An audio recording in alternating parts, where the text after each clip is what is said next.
छत्तीसगढ़ से एक दिल दहला देने वाली घटना सामने आई है और इस घटना के बारे में आप भी जानेंगे तो हैरान हो जाएंगे, आपका भी रूह कांप उठेगा। छत्तीसगढ़ के एक युवा जर्नलिस्ट यानी कि युवा पत्रकार को धारेदार हथियार से उसको मार दिया गया और फिर उसको सेफ्टी टैंक में चुनवा दिया गया। सोचिए कितनी खौफनाक मंजर रही होगी। और उस पत्रकार की गलती बस इतनी थी कि आज से लगभग 10 दिन पहले एक भ्रष्ट ठेकेदार के खिलाफ खबर चलाया था। खबर यह था कि 120 करोड़ रुपए की लागत से लगभग 51 किलोमीटर का रास्ता जो 40 किलोमीटर बनकर तैयार हो गया था और वो अभी कार्य चल रहा था उस रोड पर, उस सड़क पर, उस बीच 15 से 20 गड्ढे दिखाई दिए उस पत्रकार को। और पत्रकार बस इतना ही गलती कर दिया कि 120 करोड़ रुपए की लागत से बनी सड़क को जनता के सामने और अधिकारियों के सामने रख दिया। उस खबर पर कार्रवाई हुई और वहां के जो डीएम थे वो ठेकेदार को फोन किए और कहे कि सड़क को फिर से उखड़वा कर बनवाना। यह बात ठेकेदार और उसके भाइयों को पचा नहीं और फिर पत्रकार के फिराक में लग गए। पत्रकार को पहले फोन कर मिलने के लिए बुलाया, लेकिन पत्रकार 1-2 दिन काम का बहाना देकर हिल्ले हवाले करता रहा। फिर 1 जनवरी को शाम 7 बजे पत्रकार को फोन किया गया।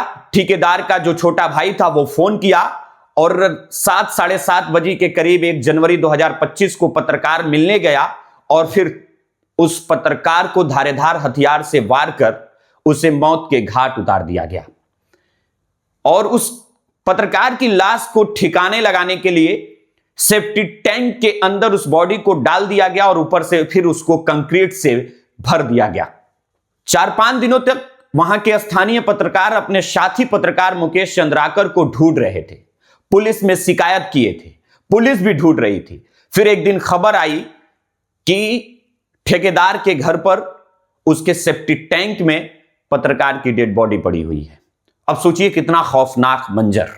और ये वो पत्रकारों में से था जो आज से लगभग 2021 में एक सीआरपीएफ के जवान को नक्सलियों से बचा कर लाया था। उस समय बड़े बड़े नेता और बड़े बड़े अधिकारी नक्सलियों के सामने घुटना टेक दिए थे।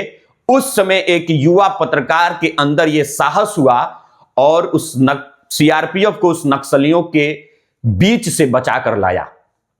अब सोचिए उस पत्रकार को, उस ईमानदार पत्रकार को हमेशा हमेशा के लिए मौत के नींद सुला दिया गया कि अगर किसी की जरूरत पड़ती है तो लोग पत्रकारों का सहारा लेते हैं अपनी आवाज शासन और प्रशासन तक पहुंचाने के लिए।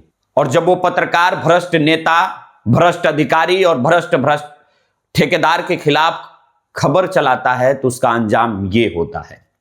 अब सोचिए कि उस पत्रकार को हमेशा हमेशा के लिए मौत के नींद सुला दिया गया, उसकी लाश को ठिकाने लगाने के लिए सेफ्टी टैंक में चुनवा दिया गया।